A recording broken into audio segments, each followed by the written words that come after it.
హోంమంత్రి వంగలపూడి అనిత కామెంట్స్. ఈ రోజు ఎమ్మెల్యే గద్దె రామ్మోహన్ నియోజకవర్గంలో పెన్షన్లు పంపిణీ చేశాం. ఎంతో ఆనందంగా ఉంది. చంద్రబాబు ఆదేశాల మేరకు ప్రతి నెల ఏదో ఒక నియోజకవర్గంలో పెన్షన్లు పంపిణీ చేయడం జరుగుతోంది. పెన్షన్ తీసుకునే వాళ్ళు ఆడవారే ఎక్కువ మంది ఉన్నారు. భారతదేశంలో ఎక్కువగా పెన్షన్లు ఇచ్చేది ఆంధ్రప్రదేశ్ మాత్రమే. అభివృద్ధి సంక్షేమానికి పెద్దపీట వేస్తున్న పేద ప్రజల ఆనందమే ఎన్డీఏ లక్ష్యం. దిత్వా తుఫాన్ను సమర్థవంతంగా ఎదుర్కొన్నాం. శ్రీలంక మునిగిపోవటం మనం చూసాం. దిత్వా తుఫాన్ వల్ల శ్రీలంక అతలాకుతలమైంది. ఎక్కువ ప్రాణ నష్టం కూడా జరిగింది. దిత్వా తుఫాన్ వల్ల కొన్ని చోట్ల వర్షాలు కురుస్తున్నాయి. ఆయా జిల్లాల కలెక్టర్లను అప్రమత్తం చేశాం. ఎలాంటి అవాంఛనీయ సంఘటనలు జరగకుండా ముందస్తు చర్యలు తీసుకున్నాం.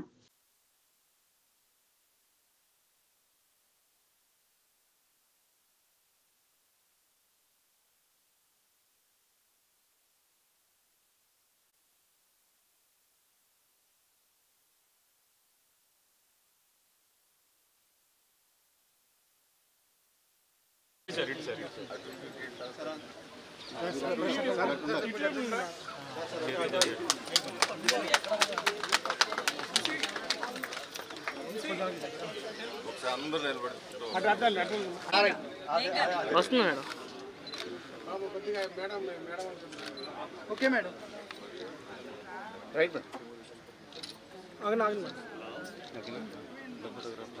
Okay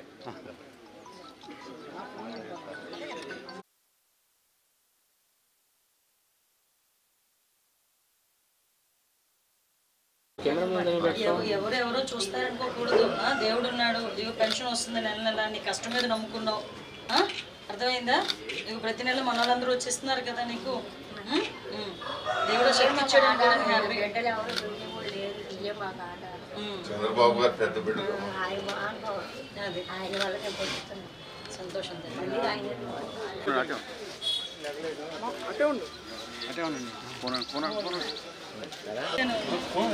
madam one second first మీరు ఇచ్చేయండి సార్ ఒక 100 మేడం సార్ ఇచ్చాను సార్. దండం పెట్టకలేవయ్యా పెద్ద ఆయన, దండం పెట్టక. మా అందరికన్నా పెద్దోడు నువ్వే. గారు అంతమ్మ గారు ప్రతి నెల ఇస్తున్నారా? ఇంటికి వచ్చి ఇస్తున్నారా? ఓకే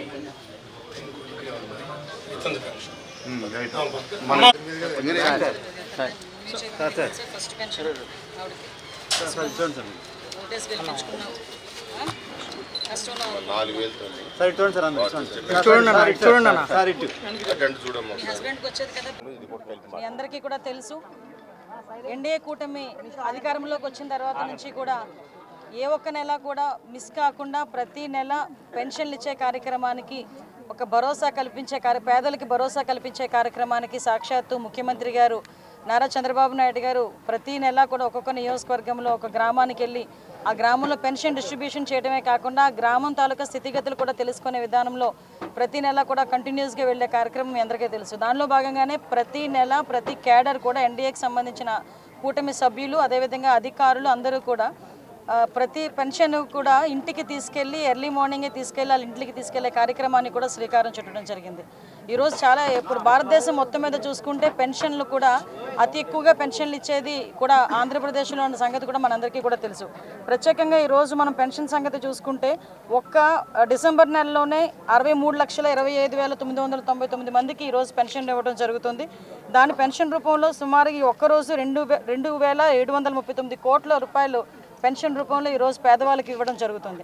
ఇందులోని మనకంటే 13% మన రాష్ట్ర జనాభాలో 13% ఈరోజు పెన్షన్ రూపంలో మనం అందరికీ కూడా ఇచ్చే పరిస్థితి ఉంటే అందులో 53% ఓన్లీ మహిళలే ఇంచుమించుగా మనకి ఎక్కువ మంది పెన్షన్లు తీసుకునే పరిస్థితి కూడా కనిపిస్తూ ఉంది.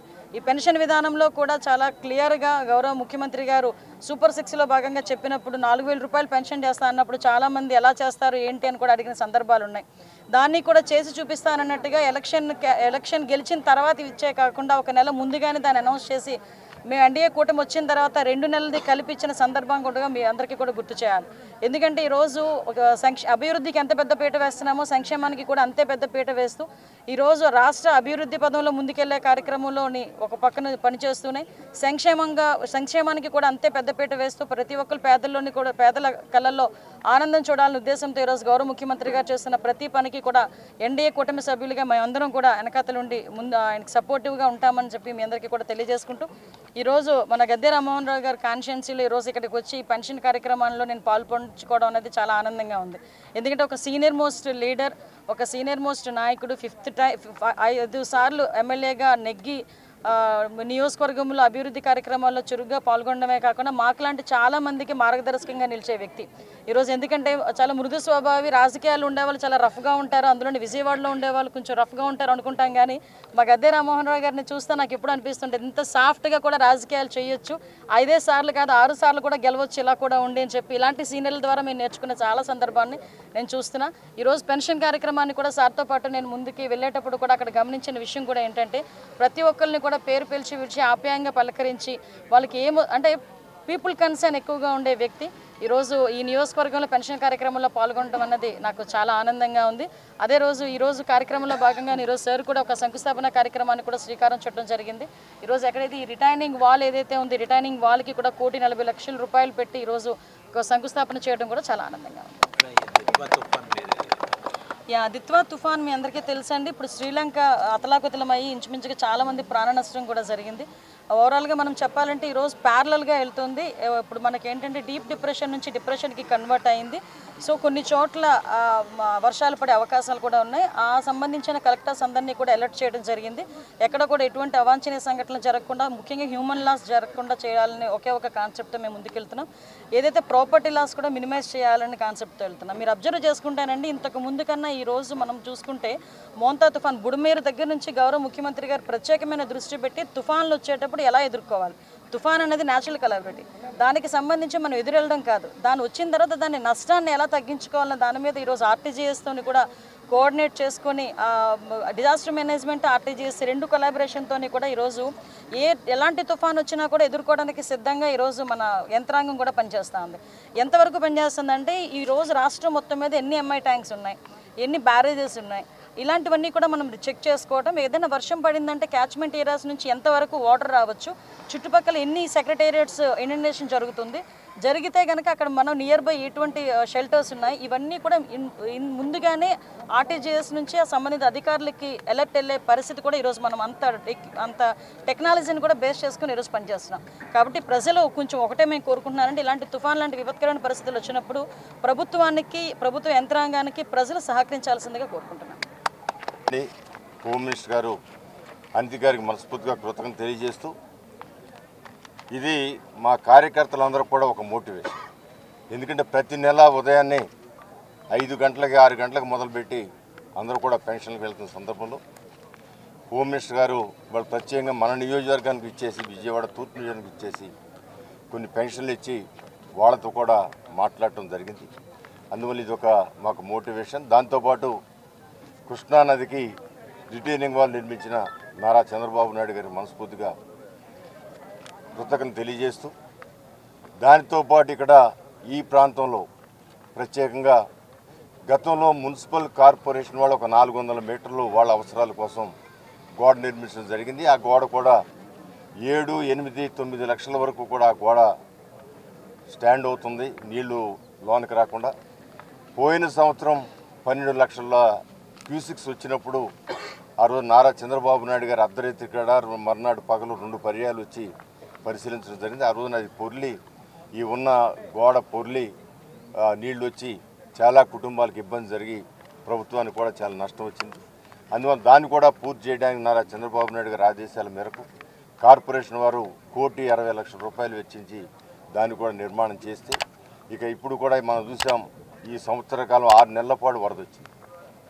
గతంలో నాకున్న 20 సంవత్సరాల విజయవాడ అనుబంధంతో ఎప్పుడైనా ఒకసారి వరద వచ్చి 4 రోజులు 5 రోజులు ఇబ్బంది పెట్టి వెళ్ళిపోయేది. ఆ 4 రోజులు ఇబ్బంది పడేవాళ్ళం, రీహాబిలిటేషన్ సెంటర్లు తీసుకెళ్లేవాళ్ళం, తర్వాత మరలా వచ్చి నిర్మాణం చేసుకునేవాళ్ళం.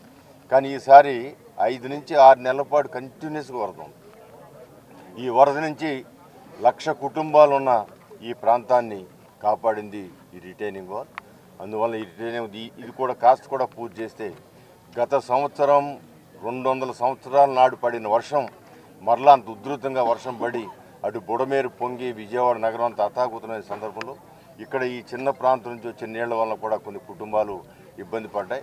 అందువల్ల అట్లాంటి ఇబ్బంది రాకుండా రేపు వచ్చే వర్షాకాలం కలిగి గోడ పూర్తి చేసేట్టుగా నిర్మాణం చేపట్టడం జరుగుతుంది. దానికి ఆవిడ మేడం గారి చేతుల మీద కూడా శంకుస్థాపన చేయడం కూడా మా అదృష్టంగా భావిస్తూ మరి ప్రభుత్వంలో మరి ముఖ్యమంత్రి గారితో క్యాబినెట్లో నిరంతరం ఆవిడ ఉంటూ ఎక్కడ ఏ సమస్య వచ్చినా చక్కటి స్పందనతో అక్కడ వాళ్ళకి అండగా ఉండేటట్టుగా ఉండటం, అంతేకాకుండా ఎక్కడైనా ప్రతిపక్షం వాళ్ళు చేస్తున్న అవాస్తవాల్ని వాళ్ళు చెబుతున్న అవాస్తవమైన అబద్ధపు మాటల్ని తిప్పికొట్టే దానిలో మొట్టమొదటి నుంచి కూడా ముందంజలో ఉంటూ అనిత గారు చక్కటి విధానంలో నాయకులుగా డెవలప్ అవుతున్నారు.